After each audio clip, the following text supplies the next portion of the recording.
मैंने टीचमेंट पे online classes अभी अभी शुरू किया है। मेरा फेवरेट फीचर तो डिजिटल व्हाइट बोर्ड है। बस बोर्ड शेयर किया और लिखना शुरू। वही क्लासरूम वाली फील।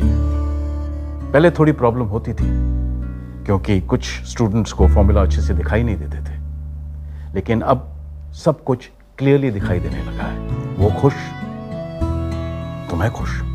इसीलिए कहते हैं कि टीचमेंट पे टीचिंग आसान है। अभी डाउनलोड करें टीचमेंट, इंडिया का नंबर 1 टीचिंग ऐप। हेलो दोस्तों, कैसे हैं आप? आई होप आप बहुत अच्छे होंगे। दोस्तों, स्वागत है आपका मेरे चैनल फिर से। दोस्तों, मैं आज आपके सामने एक नई कहानी लेकर फिर से उपस्थित हुई हूँ। कहानी बिल्कुल सत्य है।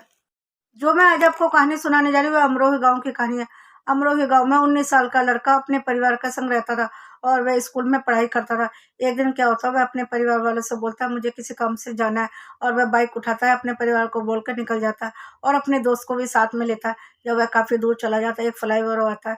फ्लाईओवर में जब वह चढ़ता है तो पीछे से कोई टक्कर मारता है। ना जाने क्या बात होती है, वह नीचे फ्लाईओवर के नीचे जाके गिरता है। बाइक उसकी वहीं पड़ी रह जाती है।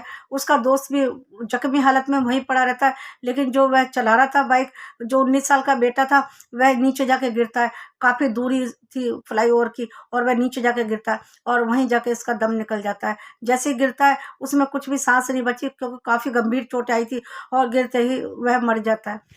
जब फ्लाईओवर में ये हादसा होता है तो सब जगह फैल जाती है ये बात, और जब बात फैलती है तो घर वालों तक भी ये बात जाती है। जब घर वालों तक ये बात पहुंचती है कि उनका जो 19 साल का बेटा फ्लाईओवर से गिर के मर चुका है, तो उनकी बहुत हालत खराब होती है। दादी का तो रो रो के बुरा हाल है, और वह रोते रोते कहती है मेरा इकलौता सहारा था। और बहनें भी, जिसका 3 बहनें थी और इकलौता भाई, वह इस दुनिया को छोड़ के चला गया। बहनों का बहुत रो रो के बुरा हाल है, उनकी बहुत हालत खराब थी। सब ये कहने लगे हुआ कैसे।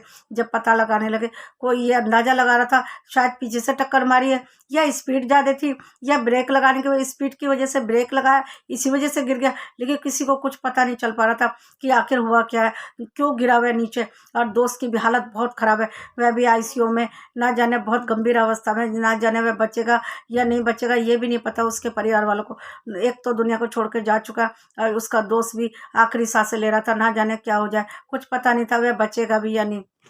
दोनों परिवार का बहुत हालत खराब था, और पुलिस ये खबर लगाने में लगी हुई थी आखिर हुआ क्या, लेकिन अभी तक कुछ पता नहीं लगाया जा रहा था। लेकिन हादसा तो हो चुका है। एक परिवार का 19 साल का बेटा हमेशा के लिए इस दुनिया को छोड़ के चला गया, जो कि इकलौता था, दादी का इकलौता सहारा, बहनों का इकलौता भाई, और अब इस दुनिया में नहीं है। कितनी दुख की बात है। और उसके दोस्त की भी बहुत हालत खराब है। उसके परिवार वाले भी बहुत सदमे में आए हैं कि हमारा बेटा बचेगा या नहीं बचेगा। एक हादसे की वजह से दोनों की ये हालत हो गई है। एक तो चला गया और एक गंभीर रूप से घायल है। ना जाने क्या होगा। परिवार वाले बहुत दुखी है। एक तो चला गया, लेकिन दूसरे की जान बचाने के लिए कोशिश की जा रही है कि किसी तरह उस उनके परिवार का बेटे को बचा लिया जाए। दोस्तों, मेरा ये कहानी सुनाने का मकसद सिर्फ ये है, जब बच्चे कभी भी बाइक चलाते हैं तो इतनी तेज चलाते हैं, बाइक में बैठने के बाद वह दुनिया भूल जाते हैं। वह सोचते हैं स्पीड बढ़ानी है।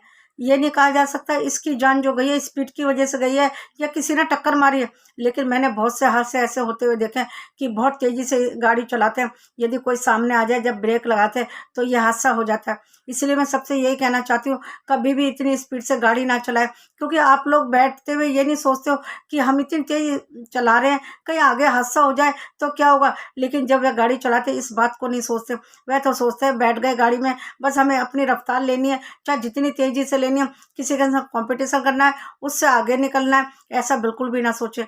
क्योंकि आप लोग तो चले जाते हो, अपना कंपटीशन करते हो और रफ्तार करते हो, ये नहीं सोचते हो हम तो चले गए, लेकिन पीछे जो रोने वाले छोड़ के चले जाते हैं उनका दुख जिंदगी भर के लिए कम नहीं होता।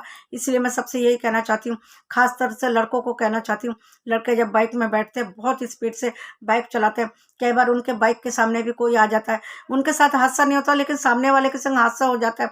ऐसे बिल्कुल भी ना करें, क्योंकि जान बहुत मुश्किल से मिलती है, जिंदगी बहुत मुश्किल से मिलती है, उसको ऐसे बिल्कुल भी ना जाने दे, और ऐसे हादसे बिल्कुल भी ना होने दे।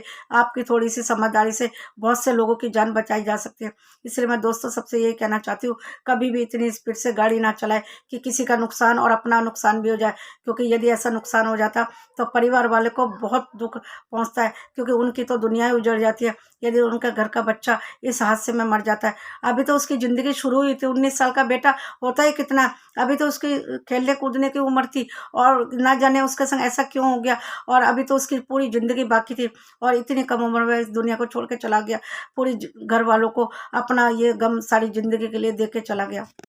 घर वाले शायद अंदाजा लगा रहे थे कि उसको किसी ने शायद पीछे से टक्कर मारी है, लेकिन ऐसा भी तो हो सकता है कि उसकी अपनी स्पीड बहुत तेज हो और जब उसने ब्रेक लगाई तो गाड़ी स्लिप हो गई और वह नीचे गिर गया, उसका दोस्त वहीं गिर गया, ऐसा भी हो सकता है। इसलिए मैं दोस्तों सबसे ये कहना चाहता हूँ, कभी भी स्पीड से गाड़ी ना चलाएं। बस मेरी ये कहानी यही समाप्त होती है। यदि आपको मेरी ये कहानी पसंद आई तो एक लाइक और शेयर कर दीजिए। यदि आप मेरे चैनल पे नए तो सब्सक्राइब भी कर दीजिए और बेल आइकन को भी प्रेस कर दीजिए, ताकि अगले आने वाली वीडियो सबसे पहले आप तक पहुंच सके।